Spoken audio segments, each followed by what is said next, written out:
خلّيني أسألك سؤال مباشر، إيه إحساسك بقى لمّا تدفع فلوس كتير في كامبين إعلانات عشان تجيب زوّار لموقعك العقاري يدخلوا يبُصّوا على صفحة مشروع معيّن، ياخدوا لفّة كده وبعدين يخرجوا ويختفوا من الموقع خالص؟ إحساسك إن الفلوس اترمت على الأرض، ال10.000 جابوا إيه؟ ما جابوش حاجة، ال20، ال30، ال50 ما جابوش حاجة، الكامبين مش شغّالة، الكامبين واقفة، فالموقع بقى عامل زي الغربال، عارف الغربال؟ بتدخل العُملا من ناحية وبيقعوا من الناحية التانية من غير ما تمسكهم. طيب خلّيني بقى أشرح لك بمثال بسيط عشان دي حاجة تقنية وإحنا بتوع عقارات ما لناش في الكلام ده، بس أنا هاشرحها لك بالبلدي عشان لمّا تسمع Google Tag Manager ما تتخضّش. تخيّل معايا كده لو في طريقة سحرية، أداة كده بنركّبها على موقعك مرّة واحدة بس، الأداة دي عاملة زي الرادار بالضبط كده، أي زائر بيخش الموقع بيهتم بمشروع، بيدوس على WhatsApp، بيملى فورمة، بينزل بالscroll بنسبة 90% لتحت، بيضغط على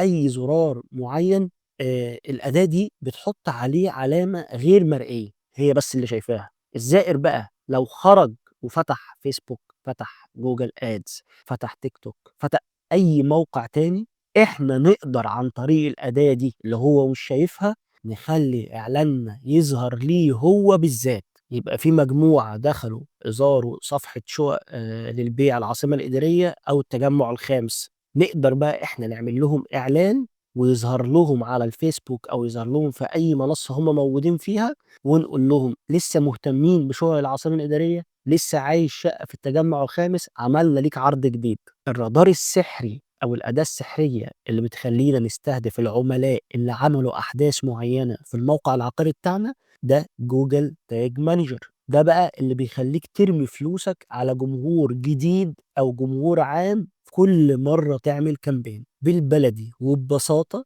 جوجل تاج مانجر بيحول الموقع بتاعك من مجرد غربال بيضيع العملاء لمصيدة بتحط عليهم علامة وبتميزهم عشان تعرف تبيع لهم بعد كده في أي كامبين. اللي أنا شرحته لك ده أول انطباع عايزك تاخده عن جوجل تاج مانجر، وعايزك تبقى عارف إن جوجل تاج مانجر ليه وظيفتين إحنا في القطاع العقاري يهمنا جدًا، منها تنظيم الأكواد ومنها حاجة اسمها الevents أو الأحداث. تنظيم الأكواد ببساطة إن إحنا بنتعامل مع كود واحد بس مش بنحطه 10 أكواد جوه الموقع بتاعنا ويبقى بطيء والناس تسيب الموقع وتمشي. بالنسبة للأحداث هي أفعال معينة لو العميل عملها في القطاع العقاري عندنا يبقى إحنا بنميز أو بنقول إن ده مهتم وعايز يشتري عقارات. الأحداث دي بقى حاجة بيعملها العميل جوه صفحة المشروع، ضغط على زرار واتساب، سجل في فورمة مشروع معين، قعد على صفحة المشروع أكتر من 5 دقايق، عمل سكرول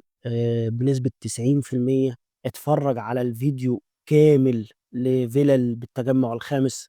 يبقى العملاء أو الزوار اللي دخلوا عملوا الأحداث دي إحنا بنصنّفهم مهتمين، دي ناس بتقارن، دي ناس بتفكّر بجدية، صح كده؟ دور tag manager إنه يتتبّع الناس دي ويعمل لك منهم جمهور. إحنا بقى في القطاع العقاري كناس بتشتغل في التسويق، بعد ما tag manager يعمل لنا ويجمّع لنا الأحداث المهمة دي كلّها، في 500 واحد داسوا على واتساب، في 500 واحد ملوا الفورمة، في حوالي 2000 واحد قعدوا أكتر من 3 دقايق على صفحة مشروع معيّن في العاصمة الإدارية.